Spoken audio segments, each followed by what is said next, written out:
झारखंड में एक बार फिर पक्ष विपक्ष आमने सामने है। एक बार फिर पक्ष विपक्ष एक दूसरे को लताड़ रहा है। दरअसल झारखंड भाजपा के प्रदेश अध्यक्ष और विधायक बाबूलाल मरांडी ने राज्य सरकार पर गंभीर आरोप लगाए। आरोप लगाते हुए उन्होंने कहा कि सरकार अवैध कोयला ढुलाई को बढ़ावा दे रही है और इसके लिए केंद्र सरकार पर रोक लगाने का दबाव बना रही है। बजट सत्र के दौरान पत्रकारों से बातचीत में बाबूलाल मरांडी ने कहा कि राज्य सरकार अवैध कोयला ढुलाई को बढ़ावा देने के लिए केंद्र सरकार पर रोक लगाने का आरोप लगा रही। उन्होंने कहा कि उनके अनुसार धनबाद और बोकारो इलाके से हर दिन 400 से 500 ट्रक अवैध कोयला ढुलाई हो रही है और ये सरकार के संरक्षण में हो रहा है। रॉयल्टी के मुद्दे पर उन्होंने कहा कि राज्य सरकार से कई बार ये सवाल पूछा गया कि CCL, BCCL समेत अन्य कंपनियों को कितना बकाया राज्य सरकार के पास है। बाबूलाल मरांडी ने राज्य सरकार से इस बारे में स्पष्ट और विस्तृत जानकारी देने की मांग की। अध्यक्ष महोदय, प्रश्न का उत्तर तो आया है लेकिन इनका उत्तर ही अधूरा है और अधूरा का हम सब लोग हाल देख रहे हैं कि सदस्यगण किस प्रकार से समस्याओं को उठा रहे हैं, सरकार उससे भाग रही है। हमने थोड़ी सी चीज ही जानना चाहता कि भाई पिछले 5 वर्षों में ग्रामीण पथों को कितनी पथ को पथ निर्माण विभाग में हस्तांतरित किया गया, उसकी सूची। उन्होंने अपने उत्तर में तो कहा कि हम उसको संलग्न कर दिए हैं, लेकिन उन्होंने दिया नहीं।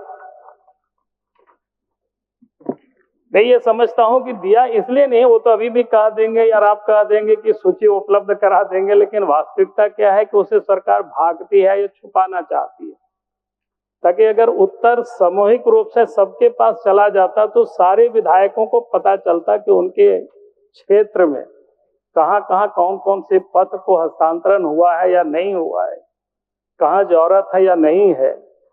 लेकिन उन्होंने सीधा सीधा उसको छोड़ दिया। इसलिए मैं इतना ही जानना चाहूंगा, जो सदन में ये उत्तर देते हैं कि सूची संलग्न है, लेकिन वास्तव में सूची एक संलग्न नहीं है। तो ये तो इस प्रकार से इन्होंने कहा तो दिया है कि 129 पथों का हस्तांतरण हुआ है, लेकिन 129 कौन कौन से पथ है, जिलावार हमने सूची मांगा था तो उन्होंने यो नहीं दिया। तो एक तो ये है, और उसके बाद बाकी में उन्होंने जो उत्तर में कहा कि खंड 2 में जो कहा कि जो हस्तांतरण हुआ है उसका कुछ काम चौड़ाई का, मजबूतीकरण का या प्रोसेस में काम चल रहा है। लेकिन वास्तविकता क्या है सर अध्यक्ष महोदय, कि हमने अपना विधानसभा क्षेत्र में कई एक वर्षों से कोशिश कर रहे हैं 4 सड़कों को पथ निर्माण विभाग में हस्तांतरण हो, सबसे जरूरी आज तक हुआ नहीं।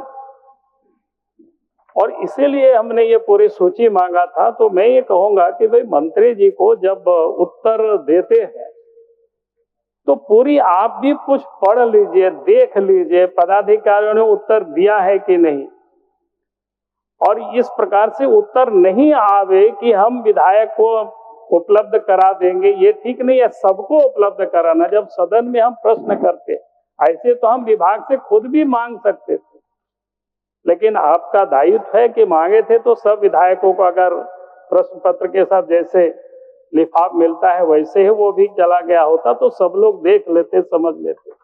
बाबूलाल मरांडी ने यह भी आरोप लगाया कि राज्य सरकार इस मुद्दे को छुपाने की कोशिश कर रही है। बाबूलाल मरांडी ने कहा कि जितना बकाया राज्य सरकार बता रही है वो दरअसल कांग्रेस के कार्यकाल का है। उन्होंने ये भी कहा कि प्रधानमंत्री नरेंद्र मोदी वर्तमान में देश की समस्याओं के समाधान में व्यस्त हैं और उन्हीं के नेतृत्व में समाधान की दिशा में ठोस कदम उठाए जा रहे हैं।